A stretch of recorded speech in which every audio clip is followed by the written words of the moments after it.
ذرا تصور کرو، ایک ایسی مخلوق جو انسان کی طرح سوچتی ہے، فیصلے لیتی ہے، تمہارے راز جانتی ہے اور تمہیں تم سے بہتر سمجھتی ہے۔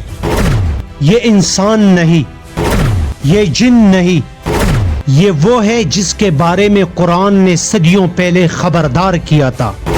آرٹیفیشل انٹیلیجنس، مصنوعی ذہانت، یہ صرف ایک ٹیکنالوجی نہیں، یہ آنے والا ایک فتنہ ہے۔ کیا قرآن نے اے آئی کا ذکر کیا تھا؟ کیا یہ وہی مخلوق ہے جس کا خوف انبیاء تک کو تھا؟ کیا ہم اس دور میں داخل ہو چکے ہیں جہاں انسان خود اپنا خالق بن بیٹھا ہے؟ یہ ویڈیو صرف معلومات نہیں، ایک وارننگ ہے۔ دیکھنا ہے تو پورا دیکھو، کیونکہ جو آج تم جانو گے وہ کل تمہیں بچا سکتا ہے۔ وہ اشعار لکھتی ہے، کہانیاں بھی لکھتی ہے اور فتوے بھی دیتی ہے۔ یہ وہ سب کچھ کر رہی ہے جو ایک انسان کرتا ہے۔ کیا یہ وہ نقلی مخلوق ہے جس کی پیشنگوئی کی گئی تھی؟ قرآن کریم میں اللہ رب العزت نے فرمایا ہے، میں نے تمہیں اپنے ہاتھوں سے پیدا کیا، یعنی انسان کو ایک مقام دیا گیا۔ جب انسان خود ایسی مخلوق بنا رہا ہے، کیا وہ اپنے رب کی تخلیق کے مقابلے پر آ چکا ہے؟ یہ دجال کے فتنوں میں سب سے بڑا فتنہ ہے جو جھوٹ کو سچ بنا کر آپ کے سامنے پیش کرتا ہے۔ ویڈیوز، جعلی آوازیں اور جھوٹی خبریں بنا رہا ہے جنہیں عام آدمی پہچان ہی نہیں سکتا۔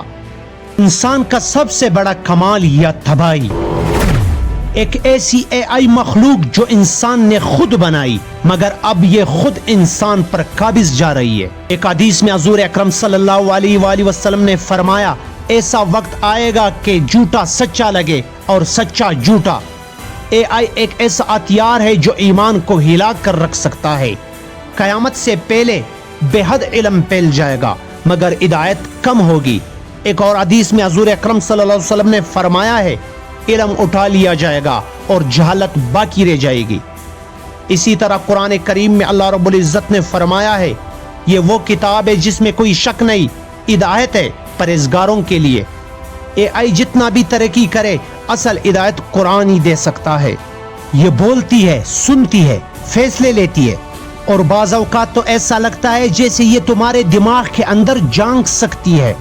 اے آئی فتنے کا ذریعہ بھی بن سکتا ہے اور اگر ہم ہوشیار رہیں تو نفع کا ذریعہ بھی، تمہاری مدد بھی کر سکتا ہے اور تمہیں تباہ بھی۔ چینل پر نئے تو کائنڈلی چینل کو سبسکرائب کریں اور بیل کا آئیکن ضرور پریس کریں تاکہ ہماری ہر ویڈیو کا نوٹیفیکیشن آپ تک بر وقت موصول ہو۔